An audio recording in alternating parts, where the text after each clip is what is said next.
열왕기상 20장 35절 36절 두 절만 제가 읽습니다.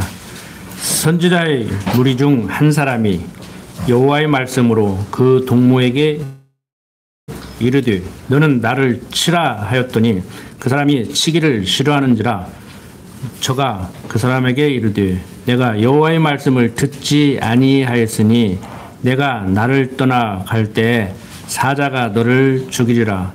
그 사람이 저의 곁을 떠나가더니 사자가 그를 만나 죽였더라. 지난 시간 우리는 하나님께서 한 선지자로 하여금 예언하게 한 대로 아람과의 전쟁에서 북쪽 이스라엘이 승리하도록 섭리하시는 내용을 살펴봤습니다. 아람 왕 베나닷은 사마리아 성을 향해서 진을 쳤죠. 그러니까 성을 에워싼 거예요. 그런데 이스라엘 아합 왕이 승리한다는 예언대로 두 번에 걸쳐서 큰 공격을 했지만 결국에 아람 왕은 패배를 했습니다.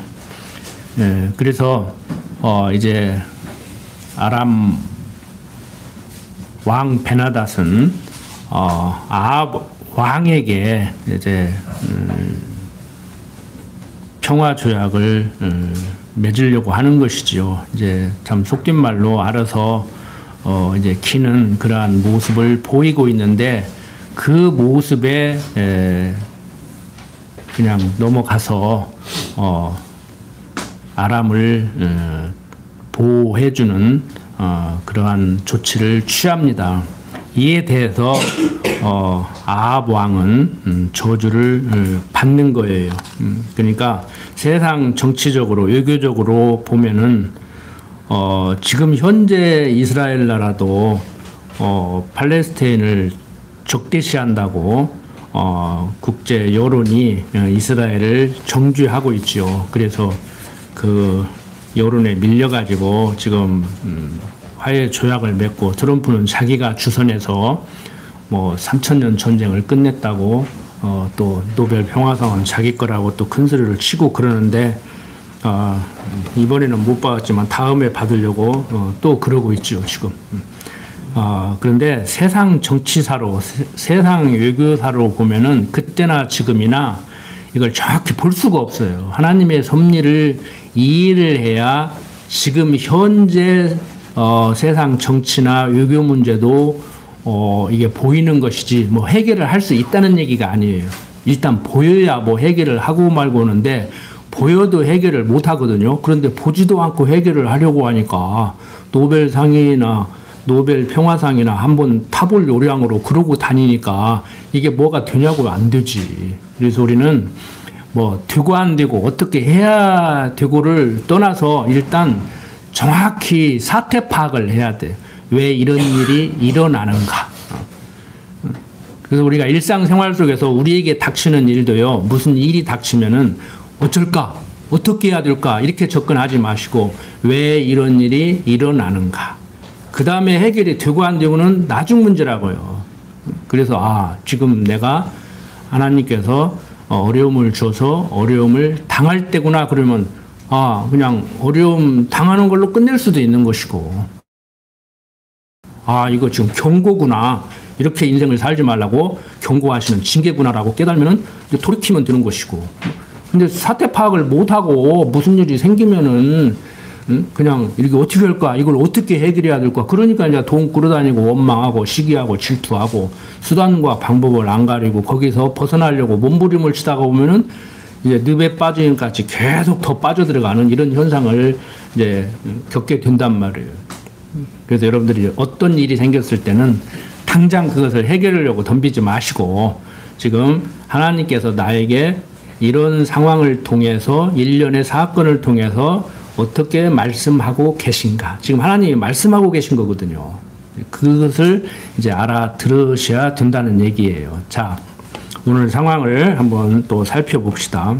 선지자의 예언대로 여호와의 말씀을 간 자가 죽음을 맞이하게 되는데, 한 선지자는 그 사람에게 뭐라고 얘기했느냐면은, 내가 여호와의 말씀을 듣지 아니하였으니 내가 나를 떠나갈 때 사자가 너를 죽이리라고 저주를 했죠.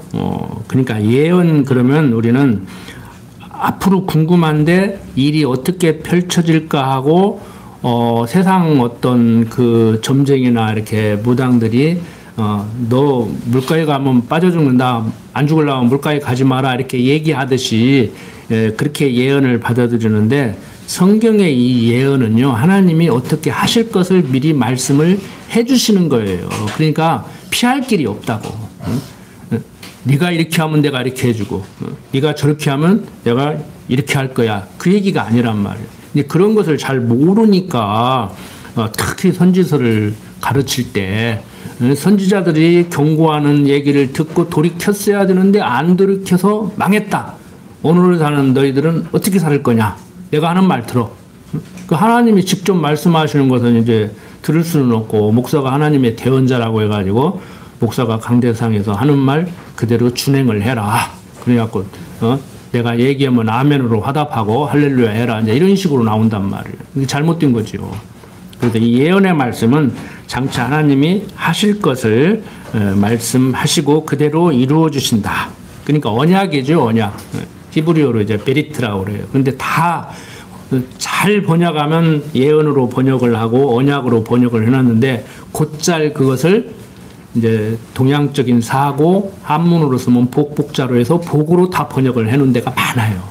그래서 이제 헷갈리는 거예요, 이게.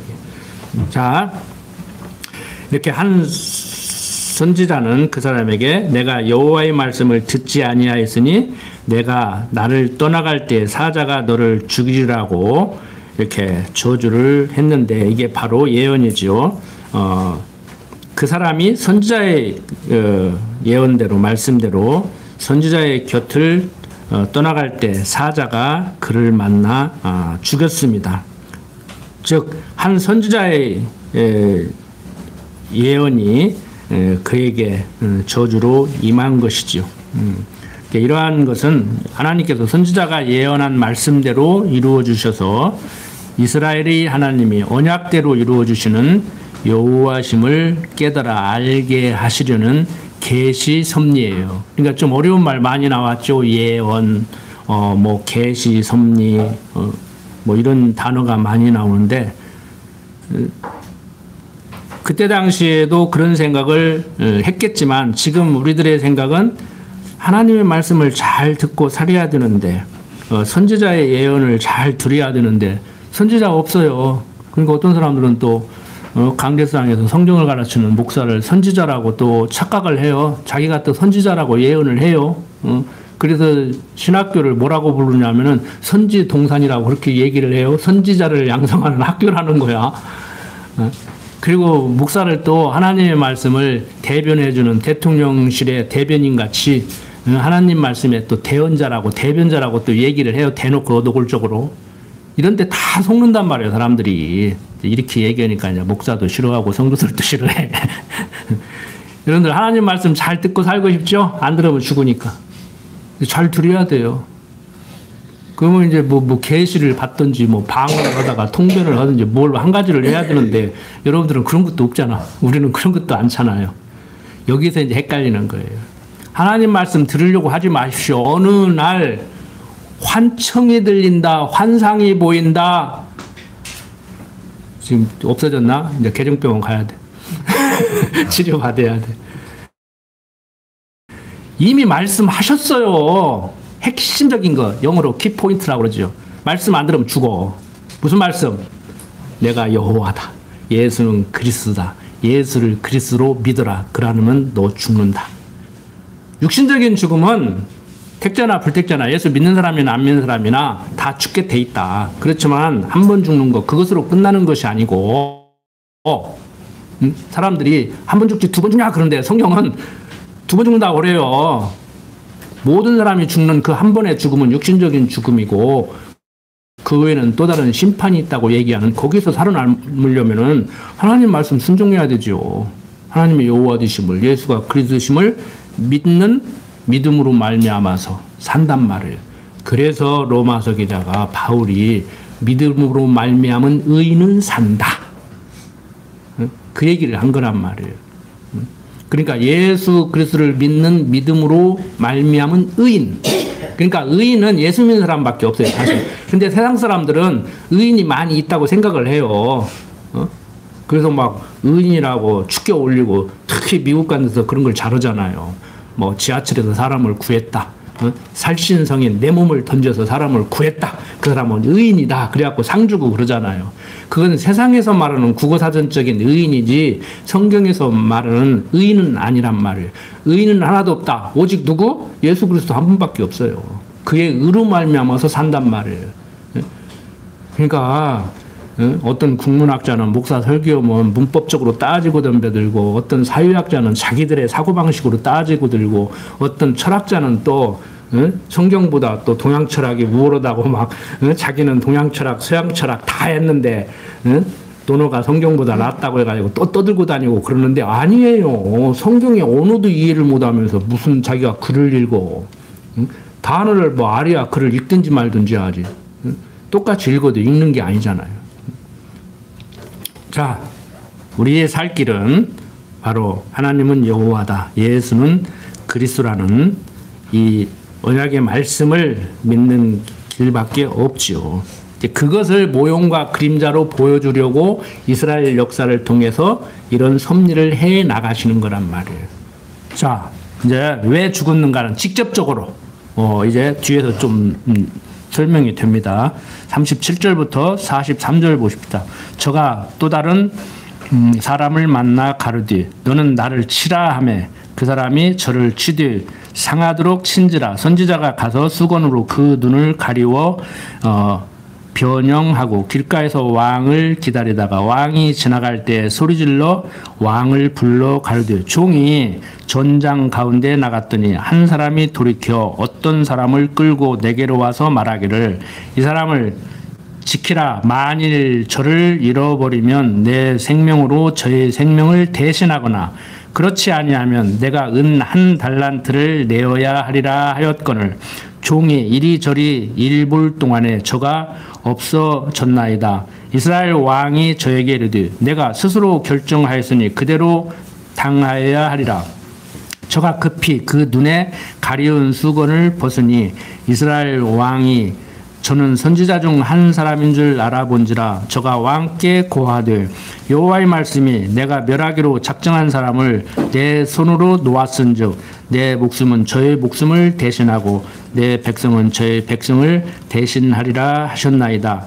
이스라엘 왕이 근심하고 답답하여 그 궁으로 돌아가려고 사마리에 이르니라.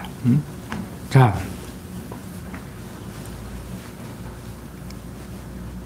지금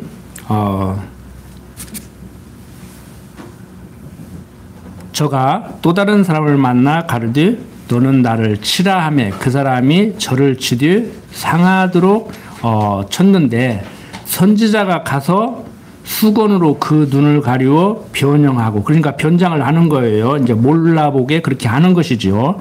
길가에서 왕을 기다리다가 왕이 지나갈 때 이제 소리를 질러 이제 왕을 불러서 얘기를 하는 거예요. 이제 그 내용입니다. 그러니까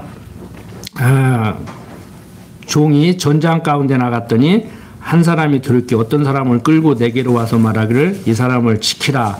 만일 저를 잃어버리면 내 생명으로 저의 생명을 대신하거나 그렇지 아니하면 내가 은 1달란트를 내어야 하리라 하였거늘 종이 이리저리 일 볼 동안에 저가 없어졌나이다라고 하소연을 하죠. 근데 이는 그 선지자 아합왕의 잘못을 빙자해서 지금 그런 식으로 말을 하고 있는 거예요. 그러니까 이게 말귀를 잘 알아들어야지요.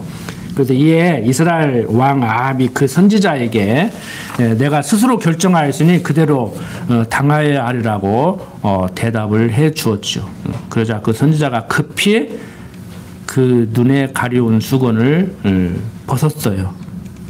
이스라엘 왕 아합이 그가 선지자 중 한 사람인 것을 이제 알아보게 된 거죠. 그러니까 자기에 대해서 지금 얘기를 한 거예요. 그 선지자가 아합 왕께 여호와의 말씀이 내가 멸하기로 작정한 사람을 내 손으로 놓았은즉, 그러니까 아람 왕 베나닷을 죽였어야 돼. 근데 살려줬단 말이에요. 지금 그걸 꼬집는 거예요. 너 내 말 안 들었지. 너 가만 안 두겠어. 내 손으로 놓았은즉 내 목숨은 저의 목숨을 대신하고 내 백성은 저의 백성을 대신하리라 하셨나이다라고 또 저주를 예언해 주죠. 아합이 타협으로 사로잡은 아람 왕 베나닷을 놓아준 것은 여호와의 정하신 뜻을 거역한 잘못이기 때문에 이렇게 선지자로 하여금 이 얘기를 하게 한 거예요. 자, 이스라엘 왕 아합이 근심하고 답답하여 그 궁으로 돌아가려고 사마리아에 이르렀습니다. 이런 일련의 지금 사건은 하나님께서 모세를 통하여 이스라엘 자손에게 언약하신 말씀대로 여로보암의 길로 행한 오므리 왕가를 3, 4대 만에 멸하시려는 그러한 섭리 가운데 이렇게 선지자를 통해서 얘기를 해주고 있는 것이죠. 그러니까 진즉에 말씀하신 대로 이루시는 하나님의 섭리 가운데 아람 왕 베나닷을 잡았는데 살려주고 살려줬다고 치고 이렇게 하는 거예요. 그러니까 전체적으로 보면은 우리가 작가가 이미 드라마 대본을 써가지고 우리가 TV를 통해서 보듯이 저는 그런 것을 볼 때 작가가 어떻게 전개시켜 나가겠는가. 그러니까 내가 볼 때 뻔하게 전개시켜 나가는 그 작가는 내가 볼 때 좀 레벨이 떨어져. 근데 내가 상상했었는데 조금 다르게 파격적으로 나간다 그러면은 이제 뭐 더 진척시킬 만한데 거기서 딱 끝나버린다든지. 예? 근데 그러면은 이 작가가 좀 생각이 있고 수준이 있네. 예. 그래서 우리들의 상상력 그 다음에는 어떻게 됐을까? 그러면 내가 그 드라마를 계속해서 그 작가 대신 써나간다고 하면 나는 이렇게 전개시켜보고 싶다. 뭐 이런 생각을 하죠, 이제. 그래서 요즘 이제, 뭐, 사람마다 다 역량이 다르니까 어떤 생각을 가졌느냐에 따라서 뭐 대본을 달리 쓰잖아요. 그러니까 잘 쓰면은 이제 그 시대에 딱 맞아 들어가면은 현대인들에게 먹혀 들어가가지고 그 드라마가 이제 시청률이 오르는 것이고 뭐 재미없으면 막 진부하게 막 끌어가려고 그냥 죽였다 살렸다 하고 막 끝내려고 했는데 인기 좋으니까 막 또 몇 부작으로 늘리고 그렇게 쓰면 안 돼. 그냥 음식도 그냥 맛있을 때 더 먹고 싶을 때 떨어져가지고 서운해가지고 또 생각나게 만들어야지. 질려가지고 코에서 냄새나게 그렇게 먹이면 그게 좋을 것 같아요. 그렇게 먹는 거 아니에요. 음식도 그냥 조금 부족하다 아쉽게 만드는 거예요. 우리 특히 음식 하시는 아직도 뭐 문화가 여성분들이 많이 하잖아요. 너무 잘 먹인다고 풍성하게 먹여가지고 막 싸가꼬하게 만들지 마. 굳이 그럴 필요 없어. 조금 모자라게. 제가 또 한쪽으로 치우친 얘기를 했는데 뭐 많이 해서 싸가꼬하게 하면 좋죠. 뭐 그것도 꼭 나쁜 것만은 아니에요. 이제 한쪽으로 치우쳐서 얘기를 하다 보면 그렇다는 얘기지.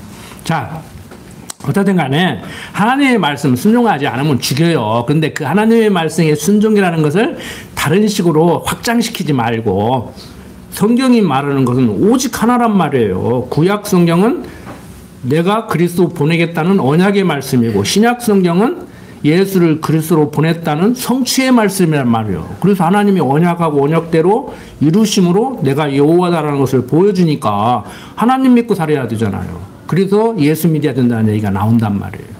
어떤 사람이 내가 질문을 하니까 그 목사님이 그러더라고.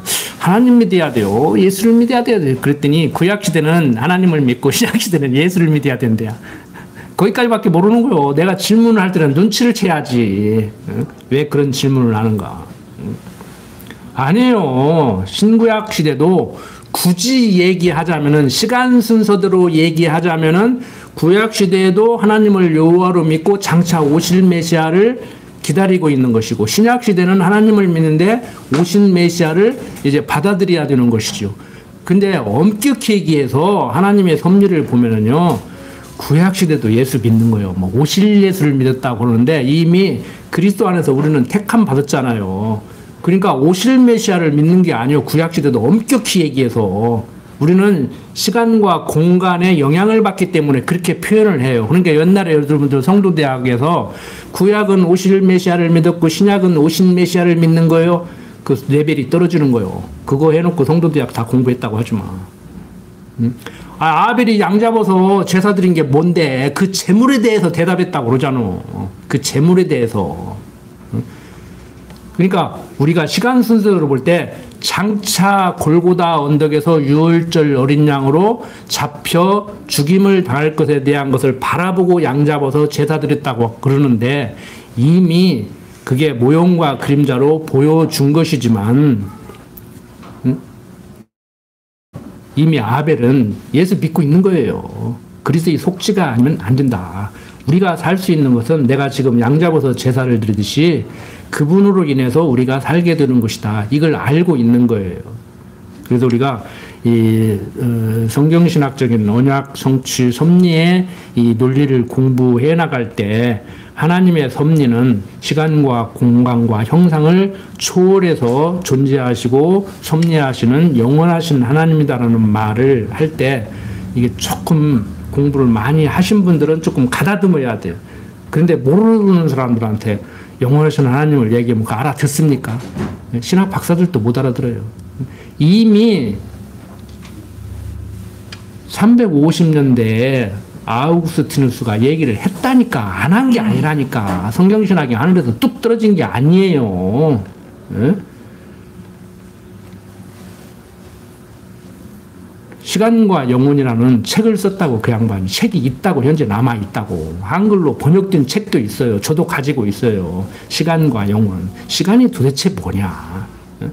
근데 20세기 들어서 물리학자인 아인슈타인이 그 말을 또 했다니까. 물리학자가. 시간은 존재하지 않는다. 시간이 존재하냐?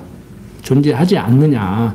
존재하는 것 같지만 존재하지 않는다. 왜 존재하지 않느냐? 과거는 지나갔으니까 없고 미래는 안 왔으니까 없고 현재는 찰나적인 순간으로 존재하기 때문에 지금 하는 순간에 과거가 돼버린다는 거예요. 그러니까 현재는 엄격히 얘기해서 한 경점으로, 동양철하고 말하면 점으로 존재한다는 거예요. 근데 수학에서 말하는 점은 존재하는 거예요, 안 존재하는 거예요? 존재 않는다고도 못 오고 않는다고도 못 오는 거예요. 점 딱 찍었으니까. 좀 어렵죠? 그냥 몰라도 그냥 대충 들으셔. 그냥 공부 많이 하는 사람들은 그런 공부를 아는갑다 하고 들으셔 그냥. 그러니까 아인슈타인이 대학에서 교수하면서 동료 교수들한테 시간은 존재하지 않는 거야. 시간은 존재하지 않는 거야. 그러니까 무슨 소리 하고 있어. 시계방을 가면 1시간이잖아. 왜 시간이 존재하지 않아. 또 몇 시에 만나기로 약속했잖아. 오늘 내가 데이트를 1시간 했는데 영화를 1시간 보고 나왔는데 왜 시간이 존재하지 않는다는 말이야. 그러니까 10년 동안 못 알아듣더래요. 동료 교수들이 그 말을 못 알아들었대. 응?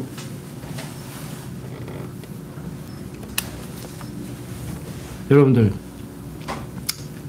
자, 아인슈타인이 말하는 시간 개념은 어떤 개념이냐면 쉽게 말씀을 드릴게요. 버스 기다리는데 10분 기다리면은 지루하죠. 그것도 추운 겨울날.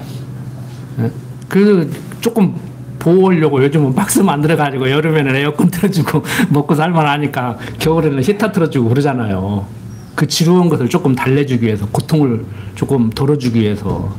데이트하면은 여러분들 뭐 결혼하신 분도 있고 안 하신 분도 있는데 결혼하기 전에 데이트 때 시간 금방 가요, 안 가요? 금방 가버려. 똑같은 시간이 아니요. 근데 이제 뭐 갱년기 뭐 우울증이 왔네 뭐냐 그러면 징글징글하지. 밤이 왜 이렇게 길어. 저도 벌써 그래요. 막 자다 깨다 또 자 시큰 자고 그러면 잠을 못 잔 것도 아니요. 어쩐 얘기 막 6번인가 깼는데 잠을 못 잔 것도 아니에요. 막 시큰 자고 나왔는데 일어나면 4시, 시큰 자고 나왔는데 일어나면 5시 해가지고 6번인가 깼는데 응? 지긋지긋하게 안 가죠. 아인슈타인이 바로 그 말을 하는 거예요. 상대적인 거다. 상대성 원리라는 것이 거창한 얘기예요. 엄청난 얘기인데 쉽게 말해서 상대적인 거다. 상대적인 거다. 여러분들 빨리 가는 시간의 세월을 살고 싶어요? 아니면은 천천히 가는 지루한 세월을 살고 싶어요? 그것도 대답 잘 오셔. 또 어떤 면에서 보면은 오래오래 살고 싶잖아요. 빨리 가고 싶어? 그럼 빨리 가시든지. 아파도 그냥 어떻게든지 하루라도 더 살아남으려고 병원 다니시고 그러면서 그래. 그러니까 그렇게 살아나면은 한 시간을 지긋지긋하게 치하게 사시면 오래 사시는 거예요. 근데 또 그렇게 살기는 싫지요. 빨리 가라기도 서운하고 오래오래 살아나기도 서운하고 요즘은 오래 살으라고 뭔가 유혹이래 유혹이래. 오래 사세요. 저번에도 말씀드렸지만 오래오래 보고 살아야지. 빨리 가면 되겠어 서운해서. 좀 힘들어도 오래 사시라고 병원 다니시면서 오래 견디시라고 약도 잡수고 치료도 하시면서 빨리 가면 서운하니까. 여러분들 하나님의 섭리를 진짜 이해를 하면은요 입을 다물게 만들고 말을 함부로 하지 않게 되는 이유가 바로 그거예요. 제가 그래서 강론을 하면서도요 한쪽으로 치우쳐서 얘기를 할 수밖에 없잖아요. 그걸 중점을 두고 얘기를 하려고 하다가 보면 그러면 반드시 반론이 나오게 돼 있어. 내가 그 각오해요. 근데 이해를 하시라고 완벽하게 뭐 누가 어떤 반론을 제기하지 못할 정도로 그렇게 말을 할 수가 없어요. 사람은 한계가 있기 때문에. 그래서 하나님도 이랬다 저랬다 하는 것 같잖아요. 어떤 때는 막 금방 때를 죽일 것 같았는데 살려주고 그냥 다 이해한다 그러고 어떤 때는 뭐 아무것도 아닌 것 같은데 막 말 안 들었다고 막 다 죽이고 막 그러잖아요. 그러니까 어느 장단에 춤을 출 줄을 모르잖아. 솔직히 하나님의 섭리를 보면은. 우리도 마찬가지예요. 부부간에도 뭐 부자간에도 형제간에도 마찬가지예요. 오늘은 집에 가면 이제 죽었다 그러고 안 들어가는데 아버지는 기다리고 있고 이놈이 또 내가 혼쭐 낼 줄 알고 안 들어오는가 보다. 성적을 잘못 받는가 보다. 근데 그게 아니잖아요. 근데 별거 아닌데 막 불호령이 떨어질 때도 있잖아요. 이제. 그런 교육을 잘해야 돼. 이게 지혜롭게 잘하셔야 돼. 그거 잘못하면은 자녀를 사랑하는 마음으로 했는데 엄청 섭하게 들릴 수도 있고 오해를 할 수가 있다고.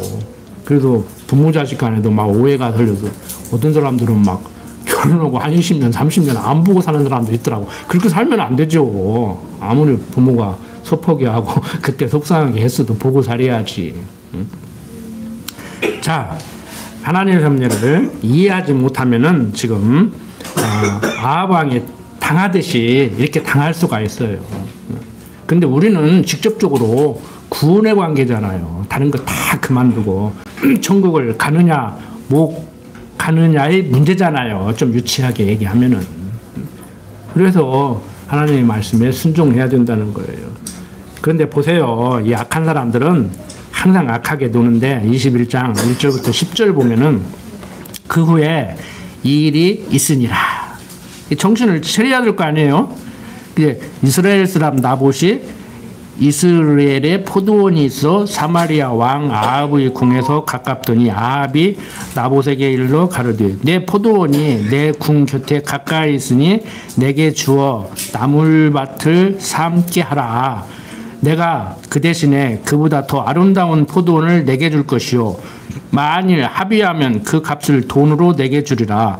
나봇이 아합에게 말하되 내 10주의 유업을 왕에게 주기를 여호와께서 금하실지로다 하니 이스라엘 사람 나봇이 아합에게 대답하여 이르기를 내 조상의 유업을 왕께 줄 수 없다 함을 인하여 아합이 근심하고 답답하여 궁으로 돌아와서 침상에 누워 얼굴을 돌이키고 식사를 아니하니 그 아내 이세벨이 저에게 나와 가로되 왕의 마음에 무엇을 근심하여 식사를 아니하나이까.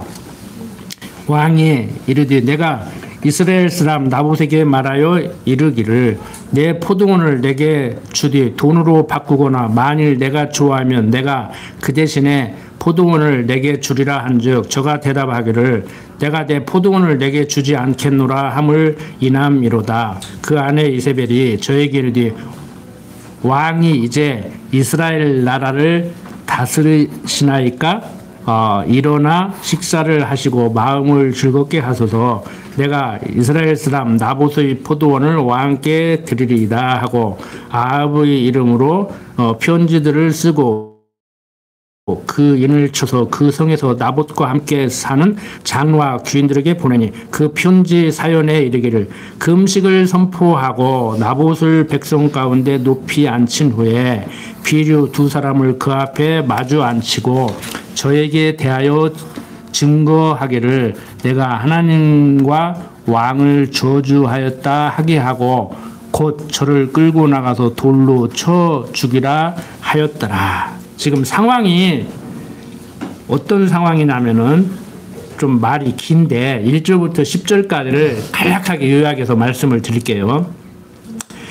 이제 이세벨이 포도원을 뺏으려고 나봇을 죽이라고 명령하는데 지금 왜 이런 일이 벌어지냐면은 앞에 이제 이런 일이 있은 후에 이스라엘 사람 나봇이 이스라엘에 포도원이 있었어요. 그런데 이 사마리아 왕 아합의 궁에서 가까웠어요. 궁 바로 옆에 이제 포도밭이 있는 거예요. 그러니까 아합이 나봇에게 얘기를 하기를 그거 나물바닥에 나에게 주라. 내가 그냥 달라는 것도 아니고 그보다 더 아름다운 포도밭을 그러니까 대토해 준다는 것이죠. 다른데 더 주겠다. 그것도 싫으면 내가 돈 주고 살게. 둘 중에 하나 해라. 그러니까 안 한다는 거요. 그것은 하나님께서 금하는 거기 때문에 안 한다는 거예요. 괜찮은 왕이잖아요. 그냥 뺏는 것도 아니고 연산군이 사냥터 만들려고 막 금표 만들어가지고 다 강제 이주시키고 뺏듯이 그렇게 뺏은 것도 아니고 내가 그 바로 왕궁 곁에 있어가지고 나물밭을 지금 만들고 싶은데 돈 주고 팔든지 아니면 꼭 포도원이 필요하면 다른데 더 좋은 포도밭으로 대토해 줄 테니까 나 주라 그러니까 안 한다는 거요. 하나님이 그런 것은 금하는 거라는 거예요. 또 근심을 하네. 그러니까 이제 부인 이세벨이 뭐 근심하냐 그러니까 나봇이 이만저만 해가지고 내가 지금 머리를 싸매고 지금 근심한다. 그러니까 7절 잘 읽으세요. 여기를 그 안에 이세벨이 저에게 이르되 왕이 이제 이스라엘 나라를 다스리시나이까? 당신은 왕 맞아? 그 소리예요. 오빠 바보. 일어나 식사하고 마음을 즐겁게 하소서. 내가 이스라엘 사람 나봇의 포도원을 왕께 드리리이다. 이거 하는 거예요. 오빠 바보니까 자기가 해야지. 그래가지고 어떻게 머리를 써요? 9절. 임금 이름으로 편지를 쓰는 거예요. 자기가 이세벨이. 그 편지 사연에 이르기를 금식을 선포하고 나봇을 백성 가운데 높이 앉힌 후에 비류 두 사람을 그 앞에 마주 앉히고 저에게 대하여 증거하기를 내가 하나님과 왕을 저주하였다 하게 하고 곧 저를 끌고 나가서 돌로 쳐 죽이라 하였더라.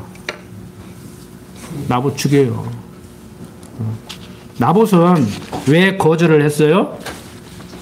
하나님의 율법에 그런 식으로 토지 거래하지 말라고 했어요.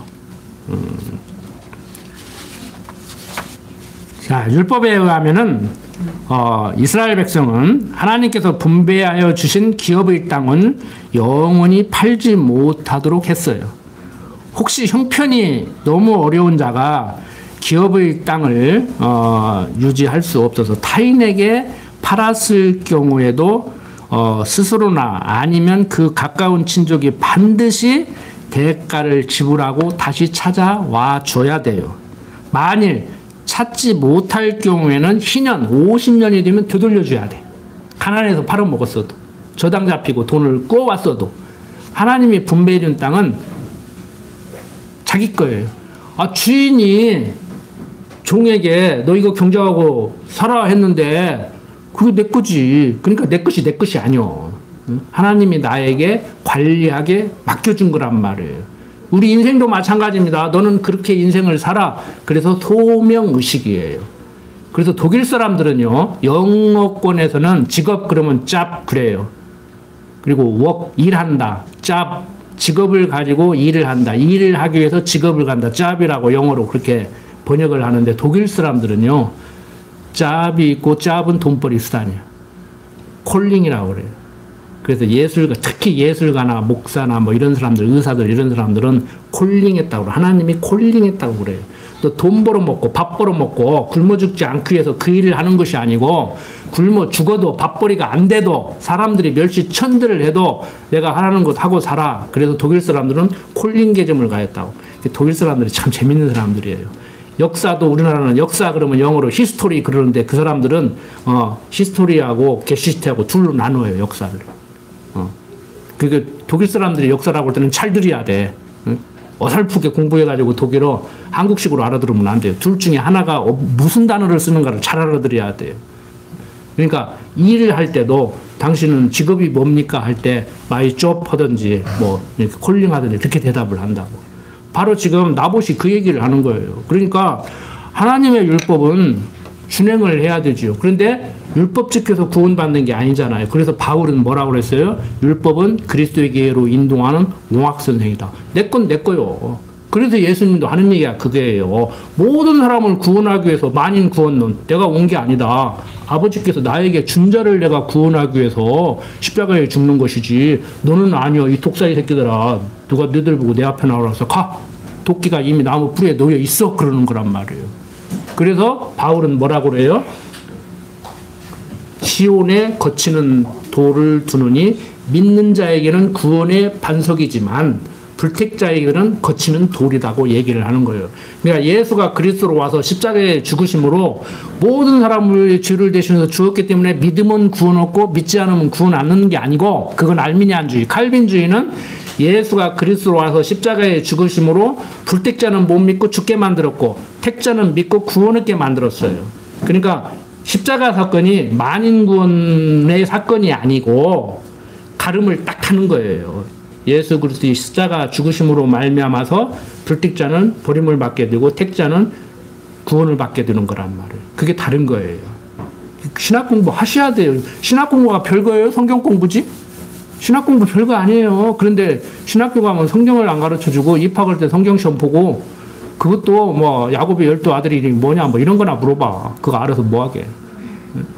그래놓고 다 철학 가르친다고. 뭐 고대 근동사 뭐 철학 뭐 이런 거 가르친다고. 그러니까 나 신학교 나와서 박사 됐네 하고 뭐 라이센스 따가지고 자격증 따가지고 너 알아? 나는 신학 박사야. 너 모르잖아. 여러분들도 몰라요. 신학 박사들이 성경 여러분들보다 몰라 진짜. 하나님이 여호와이신데 여호와라는 그 의미가 무슨 의미예요? 몰라요. 내가 여호와 증인들한테도 가르쳐줬어. 요즘 써먹더라고 여호와 증인들이. 아이 하나님이 여호와신 줄 알면은 예수 믿으면 천국 가고 안 믿으면 지옥 간다고 그래야지. 어떻게 예수 믿으면 천국 가지만 안 믿으면 그냥 아무것도 없이 땅으로 가냐고. 말이 안 되지요.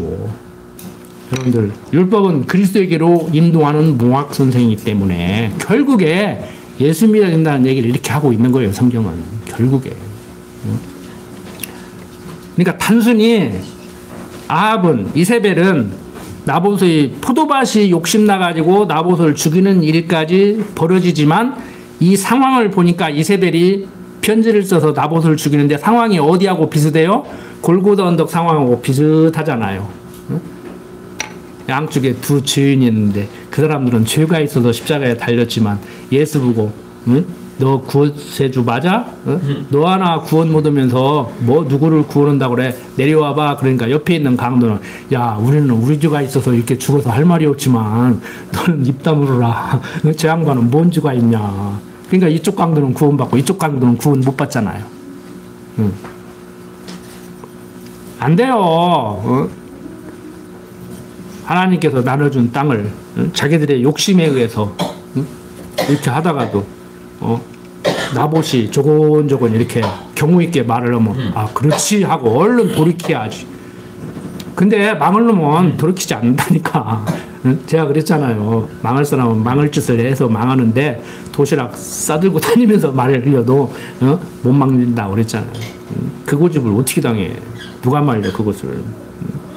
인간적으로 보면 괜찮아요. 이세벨만 나쁘고 아합은 괜찮은 것 같아요. 아, 돈 주고 사겠다고 했고 대투 해준다고 했잖아요. 뭐가 그렇게 잘못이야. 임금이 그 정도도 못해? 그것도 엄청나게 욕심 부린 것도 아니잖아. 궁궐에 붙어 있어가지고 나물밥 좀 만들려고 임금이 그 정도 할 수 있잖아요. 거저먹는 것도 아니고. 인간적으로 이런 것을 보면은 잘 안 보인다고. 여러분들 모든 것 다 마찬가지입니다. 말 좀 허무기면 어떻고 성질 좀 급하면 어떻고 싸가지 좀 없으면 어떻고. 그냥 인간은 그러려니 하고 저 정도면 괜찮지. 뭐 사람도 죽이고 사는데 나라도 팔아먹고 사는데 뭐 길 가다가 느닷없이 뭐 봉변 다니고 황산 테러도 당하는데 원수진 것도 아니잖아. 에? 길거리 서 있다가 음주운전하고 아니면 운전 미숙으로 돌진해가지고 졸지에 자식 잃었는데 그런 꼴도 당하는데 티각태각 가면서 주먹질 좀 했다고 욕 좀 했다고 뭐 그냥 대충 하고 넘어가야지. 대충 하고 넘어가요. 부부싸움 물로 칼백이라고 그러잖아. 너무 이렇게 사생결단하고 덤비지 말라고. 세상살이 뭐 먹고 살아도 지금 시원찮은데 맨날 인상 쓰고 지긋지긋하게 살지 마시고 편안히 내려놓고. 제가 항상 강조드리는 거잖아요. 기회만 있으면 말씀드리잖아요. 심령의 편안함과 바꿀 만한 거 하나도 없다. 여러분들 욕심부리다가 나보소이 포도원을 뺏은 이세벨은 아주 악독한 여자고 아합은 그래도 괜찮은 남자같이 보이지만 아니에요. 생각 자체가 잘못된 거예요. 방법이 누가 더 악하냐 이게 문제가 아니에요. 근데 현대인들은 지도자 하나를 뽑기 위해서 투표를 하가도 누가 더 조금 괜찮냐 이거 하고 있잖아요. 그런 게 헷갈리는 거예요. 제가 지난번에 말씀드렸잖아요. 이쪽에서는 신학적으로 나하고 공감을 하는 사람들이 있는데 또 저쪽에는 또 경제적으로 정치적으로 나하고 또 공감하는 사람이 있으니까 이러도 못 얻었고 저러도 못 얻었고 그냥 어떤 사람 말들은 내가 당을 만들어야 하는데 뭐 그런 거 할 수는 없고 내가 하나 만들어요. 여러분들이 당 하나 만들어. 내가 가입은 할게. 할 수 있어요. 하는 사람 있잖아. 우리가 막 그냥 나쁘게 생각하는 그 정광훈 씨가 자기의 이상을 펼치려고 지금 그러고 있는 거요. 교수들도 학문적 자기 이론을 실천하려고 그거 하고 있는 거고. 지난 시간에도 말씀드린 것 같은데 여러분들 잘 알고 계신 남경필 씨 경기도지사하고 국회의원 5번 했잖아요. 아들이 마약하는 통에 자기가 정치하면서 인구 5천만 중에 1,000만 명은 내가 변화시키고 싶었다. 역사에 이름을 남기고 싶었다. 그런데 수신제가를 못해가지고 아들 하나 구원하기 위해서 마약 하는 사람들 치료는 그 단체 만들어가지고 지금 그거 하고 다녀요. 지금 정치 은퇴 선언하고. 사람을 그렇게 변화시키는 거예요. 인간적으로 괜찮죠. 뭐 대단하게 나라를 변화시키겠다고 그래. 아들 하나도 제대로 못하면서. 그래도 옛날 동양체에서는 뭐래요? 수신, 자기를 먼저 다스리고 재가 집을 다스리고 시국, 나라를 다스려야 된다는 거예요. 근데 지 몸 하나 관리를 못하고 지 가정 하나 관리를 못하고 무슨 나라를 다스려. 말이 안 되지. 그러니까 동양철학 인기가 있는 거예요. 좀. 네?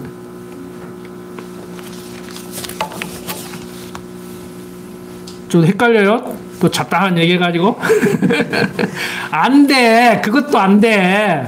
뭐, 어떻게 수신을 해. 안 돼. 에? 제가 항상 강조드리잖아요. 저도 제가 마음에 안 드는데 자꾸 마음에 들으라고 강요하는데 내가 어떻게 마음에 들어. 마음에 들기로 들으면은 다 마음에 들어.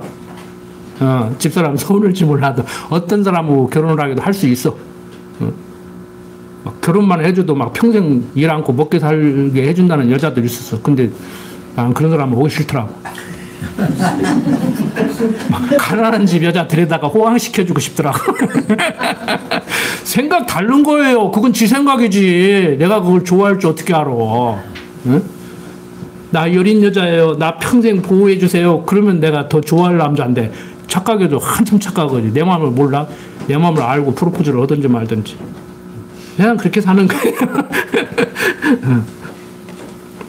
그래서 칼빈도 하는 얘기야. 그 얘기란 말이에요. 나를 먼저 알아야 하나님을 알 수 있다. 그거 맞아?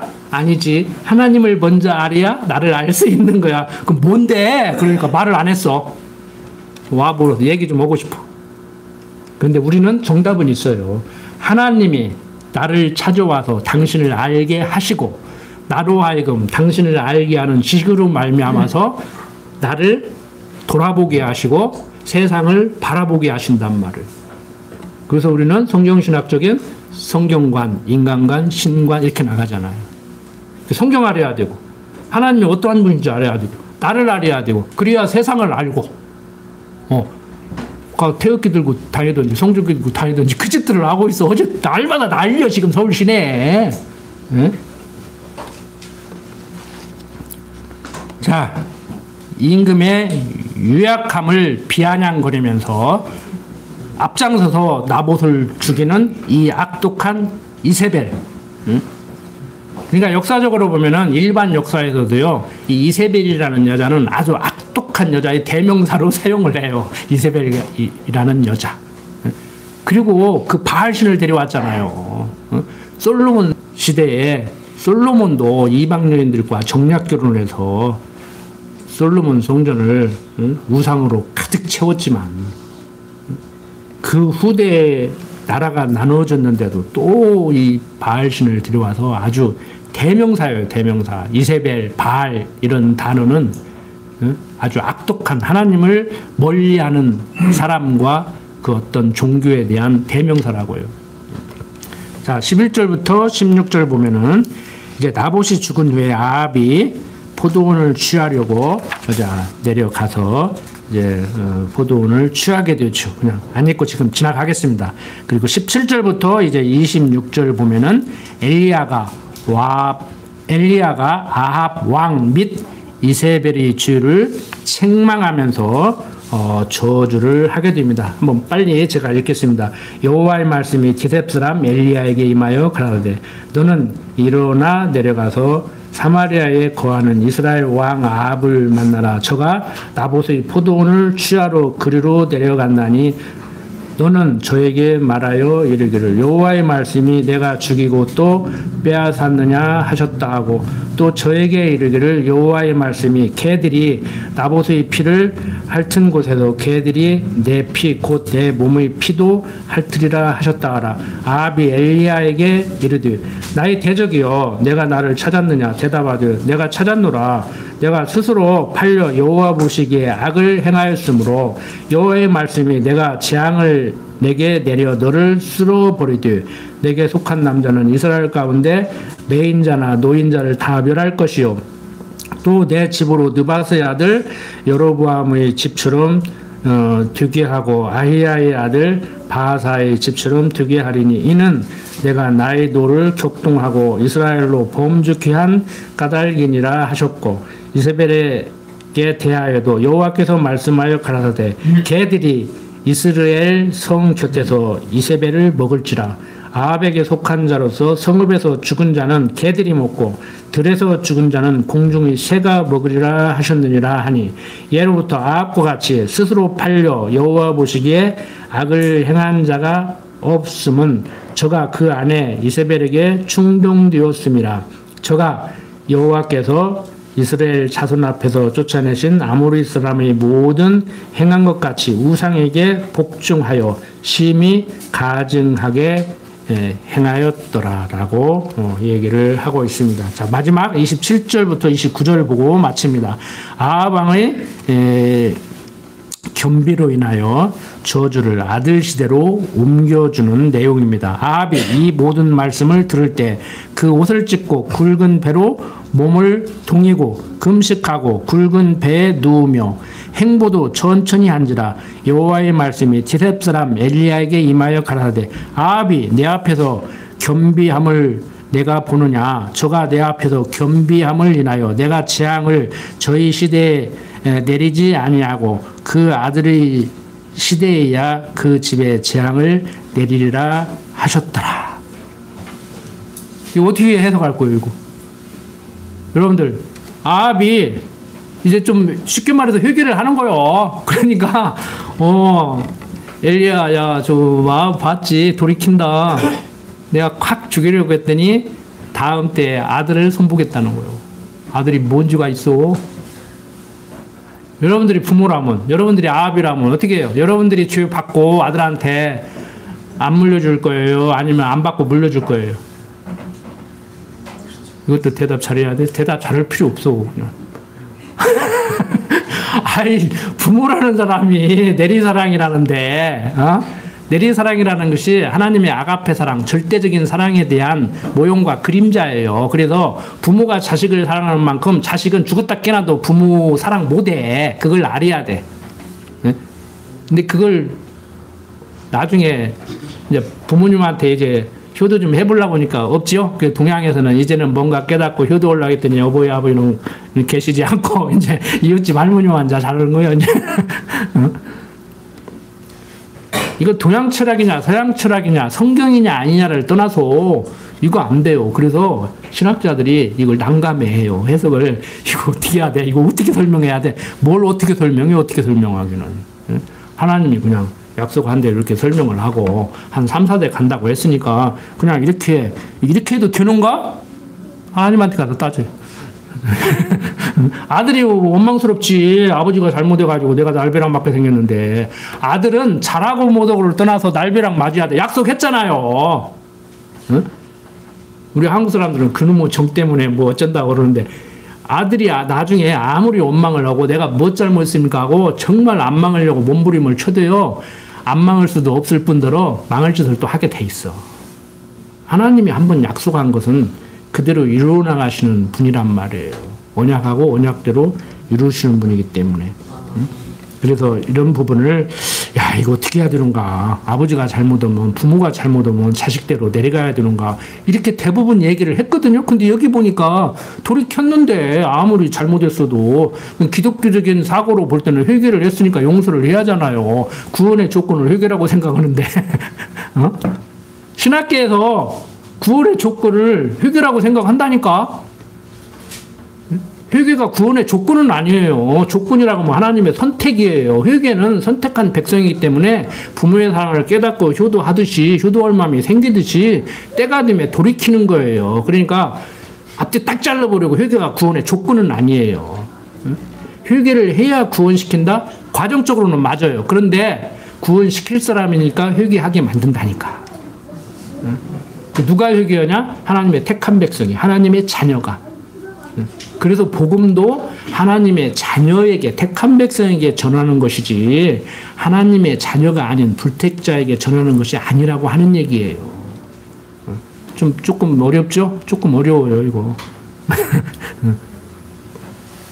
여러분들, 자, 여호와의 말씀이 디렙 사람 엘리야에게 임해서 여호와께서 엘리야에게 아합이 내 앞에서 겸비함을 내가 보느냐, 저가 내 앞에서 겸비함을 인하여 내가 재앙을 저희 시대에 내리지 아니하고 그 아들이 시대야 그 집에 재앙을 내리리라고 하신 이 문제는 아합의 죄로 인한 재앙을 그 아들 시대에 내리겠다는 그 하나님의 언약에 대해서 인간 학자들은 많은 논란거리가 되고 있지만, 모든 것은 하나님의 뜻대로 된다. 하나님의 기쁘신 뜻대로 된다.